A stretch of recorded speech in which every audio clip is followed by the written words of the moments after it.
Sveiki!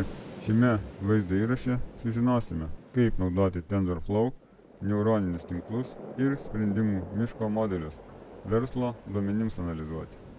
Naudosime žinomą Microsoft duomenų bazę AdventureWorks. Ši duomenų bazė reprezentuoja fiktyvią įmonę, kuri gamina ir parduoda dviračius. Norėdami atlikti duomenų analizę, mes turime sukurti specialaus tipo duomenų bazę, taip vadinamą duomenų saugyklą Data Warehouse. Duomenų saugyklos struktūra dažnai skiriasi nuo transakcijų sistemos duomenų bazės, kurią įmonė naudoja kasdieniai veiklai. Duomenų saugykla yra optimizuota, kad būtų galima kurti analitinius duomenų modelius ir rasti verslo vystymo tendencijas ir tuo pačiu priimti geresnius verslo sprendimus. AdventureWorks duomenų saugykloje yra daug lentelių, kuriuose saugomi įvairių tipų duomenys. Pavyzdžiui, turime lentelę klientai, kurioje pateikiama informacija apie klientus, pavyzdžiui, jų vardas, adresas ir taip toliau. Naudodami AdventureWorks duomenų saugyklą galime tyrinėti duomenis ir atrasti įžvalgų apie įmonės veiklą.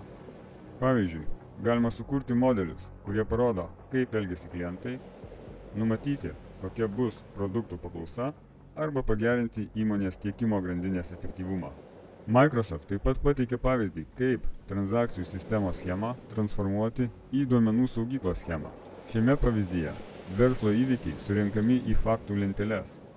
Pavyzdžiui, lentelę Fact Interest Sales. Statinė verslo informacija saugoma dimensijų lentelėse.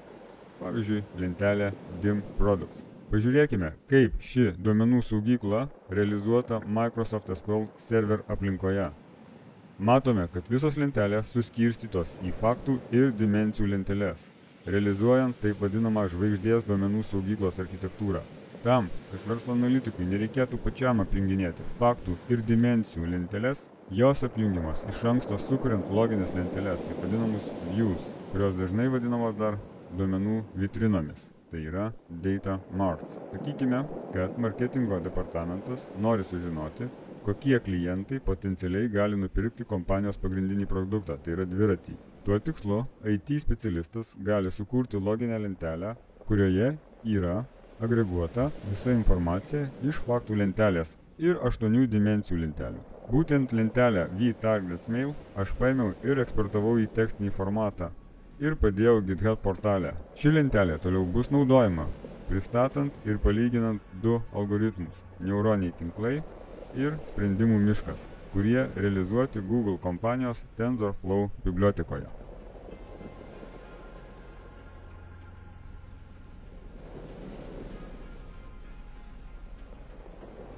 Atidarykime Google Colab dokumentus, kurių nuorodas rasite po šiuo video. Pirmas notebook skirtas pademonstruoti neuroninių tinklų modelio panaudojimą, prognozuojant, su kokia tikimybė potencialus pirkėjas įsigys AdventureWorks kompanijos dviratį. Antras notebook skirtas pademonstruoti sprendimų miško metodo galimybės, tam pačiam dviračių pirkimo uždaviniui. Pirmas žingsnis, kurį mums reikia padaryti, tai perkelti duomenis iš tekstinio failo į duomenų lentelę kompiuterio atmintyje.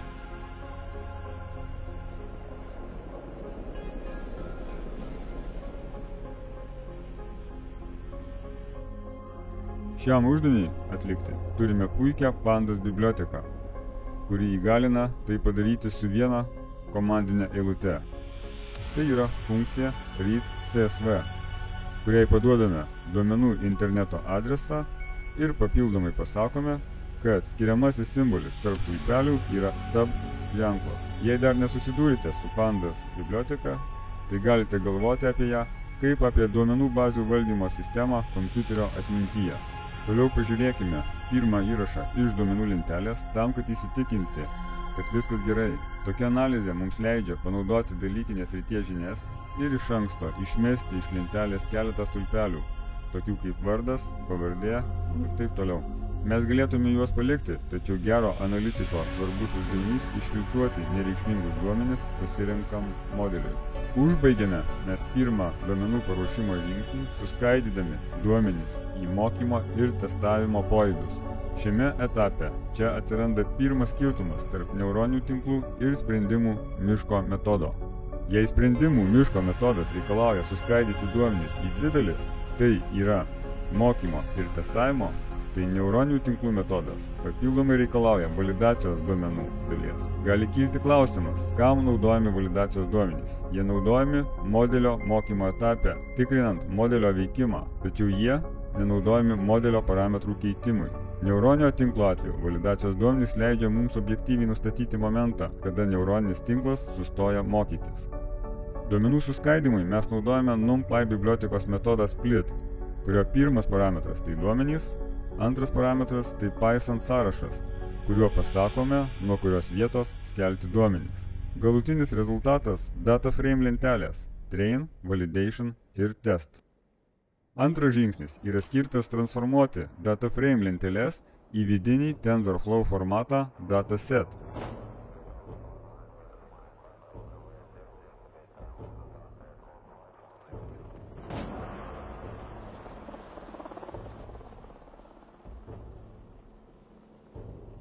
Šiam žingsniui realizuoti egzistuoja parašytos funkcijos TensorFlow bibliotekoje. Neuroninio tinklo atveju mes sukūrėme funkciją df2dataset. Sprendimų miško modelio atveju pasinaudojame jau parašytą funkciją dataframe2dataset. Kodėl reikia dataset objektų? Jų reikia, nes šios struktūros yra optimizuotos dirbti efektyviai su dideliais duomenų kiekiais. Kadangi turime pilnai paruoštus duomenis, tai galime eiti prie trečio žingsnio – modelio aprašymo.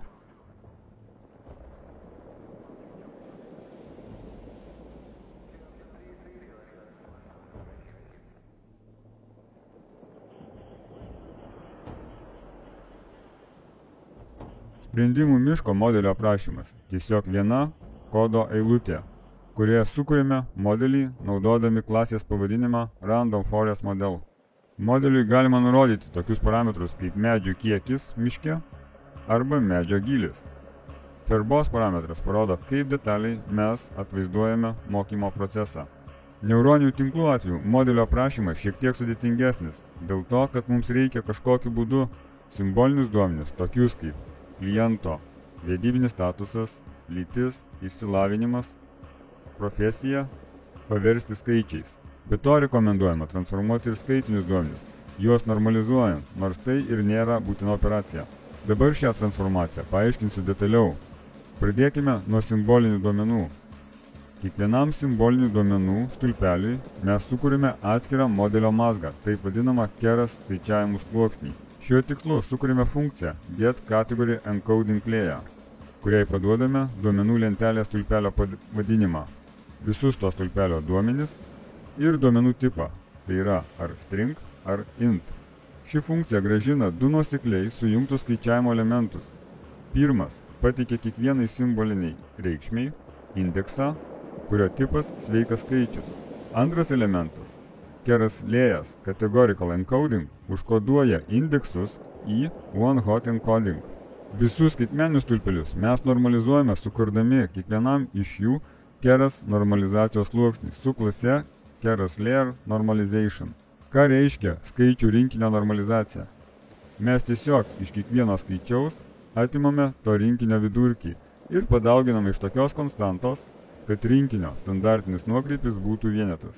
Užbaigėme duomenų transformacijos sluoksnio aprašymą, sukurdami keras apjungimo sluoksnį.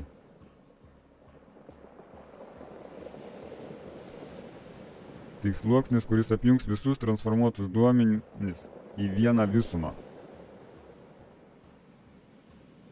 Kadangi aprašėme visus duomenų transformavimo sluoksnius, tai galima pereiti prie pačio neuroninio tinklo projektavimo.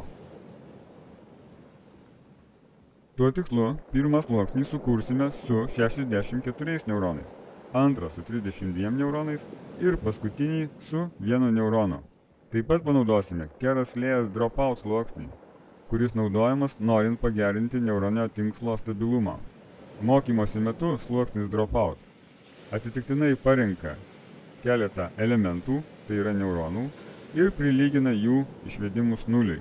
O tai padeda neleisti tinklui per daug pasikliauti kokią nors vieną charakteristiką. Siūlau patiems pamėginti neuroninio tinklo veikimą be dropout sluoksnio ir su juo.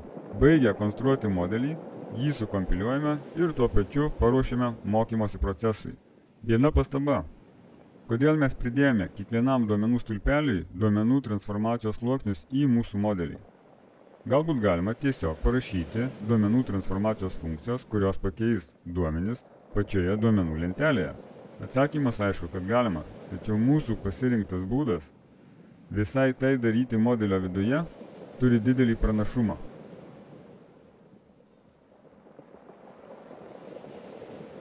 Pačio modelio mokymas tiek neuroninių tinklų, tiek sprendimų miško atveju yra viena kodo eilutė. Tai yra tiesiog paleidžiame funkciją fit, kuriai kaip parametrą paduodame mokymo duomenys, train dataset. Neuroninių tinklų mokymo atveju svarbus parametras yra epochų skaičius, kurį apibrėžia epoch parametras.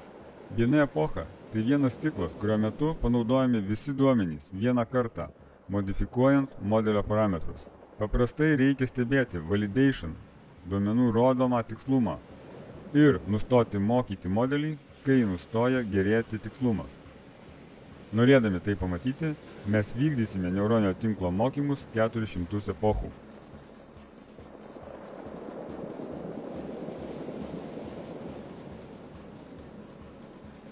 Kai mes baigėme modelio mokymą, mes turime patikrinti gauto modelio veikimą su test duomenimis. Tuo tikslu panaudojame funkciją evaluate, kuriai paduodame testinių duomenų masyvą. Matome, kad gavome apmokytą neuroninį tinklą, kurio prognozavimo tikslumas beveik 77%. Sprendimų miško modelio atveju turime identiškas komandas. Tiek modelio apmokymui, tai yra komanda fit, tiek apmokyto modelio testavimui, komanda evaluate. Įvykdę šias komandas, matome, kad gavome modelį, kurio tikslumas beveik 82%. Tai tikrai geriau nei neuroninio tinklo atveju. Bet to reikėtų pabrėžti, kad sprendimų miško modeliui apmokyti reikėjo mažiau laiko nei neuroninio tinklo atveju. Reikia pažymėti, kad sprendimų miško modelio panaudojimas, palyginant su neuroniniu tinklu, turi didelį pranašumą, kai kalbame apie verslo duomenys. Tai yra, mes turime galimybę prasmingai vizualizuoti gautą modelį. Jei reikia įvertinti naujus klientus, stenkitės naudoti daug medžių ir neribokite medžio gylį. Bet jei norite ištirti reikšmingus požymius, galite apriboti medžių skaičių iki vieneto ir apibrėžti medžio gylį. Tam, kad gauti prasmingesnę modelio interpretaciją, paleiskime modelio apmokymą iš naujo, nurodydami modelio aprašyme, kad norime turėti miške tik vieną medį, kurio gylis 5. Colab dokumente rasite skyrių Plotting the Training Logs, kuriame esantis kodas grafiškai pavaizduoja, kaip kinta modelio prognozavimo tikslumas nuo sprendimų medžių skaičiaus.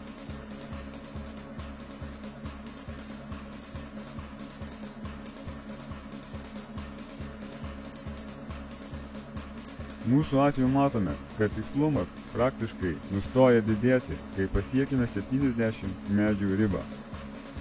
Neuroninių tinklų atveju vienas iš hiperparametrų, su kuriuo galime ką nors paeksperimentuoti, yra epochų skaičius. Pateiktame Colab dokumente rasite skyrių, kuriame galima paleisti TensorBoard. TensorBoard programa pateikia daug informacijos apie modelio mokymą. Vienas iš pateiktų grafikų parodo modelio prognozavimo tikslumo priklausomybę nuo epochų skaičiaus. Matome, kad modelis nustoja mokytis, kai pasiekime 300 epochų ribą. Taigi turime du modelius, kurie gali prognozuoti, ar potencialus pirkėjas pirks mūsų prekę, tai yra dviratį. Tačiau dabar tie modeliai yra duomenų analitiko kompiuterio atmintyje, o mes norėtume, kad tie modeliai atsidurtų įmonės serveryje, kuriame vykdomos verslo operacijos. Tad mums reikia tuos modelius perkelti į įmonės serverius. Kadangi tai standartinė operacija, tai nieko nuostabaus, kad TensorFlow biblioteka turi metodus save ir load model. Su metodu save mes perkeliame savo modelį į kompiuterio diską. Kaip parametrą modeliui nurodome failų direktoriją, kurioje norime išsaugoti modelį. Būtent ši direktorija bus nukopijuota į įmonės serverį. Laikykime, kad mes jau nukopijavome duomenis įmonės serverį. Tada programoje, kuri atliks naujų klientų analizę, pakrauname šį modelį į kompiuterio atmintį su metodu load model. nurodydami šiam metodui direktoriją, kurioje yra prognozavimo modelis. Ką mes darome, kai pasirodo naujas klientas? Mes suvedame jo duomenis į įmonės operacijų sistemą. Tada šios duomenis pateikime mūsų sukurtam modeliui ir gauname atsakymą tikimybę, kad naujas klientas pirks dviratį. Jei tikimybė arti vieneto, tai mes pateikime klientui pasiūlymą. Jei tikimybė arti nulio, tai nerizikuojame prarasti kliento ir jo neerziname su savo pasiūlymais.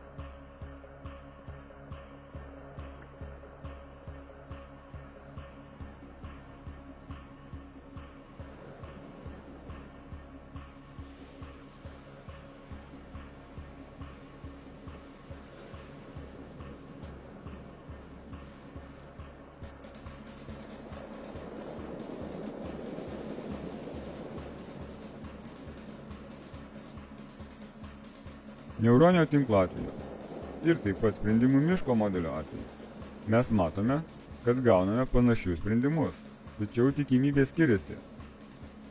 Kadangi mūsų analizė parodė, kad sprendimų miškas turi geresnį prognozavimo tikslumą, tai naudojame šio modelio rekomendacijas, priimant galutinį verslo sprendimą.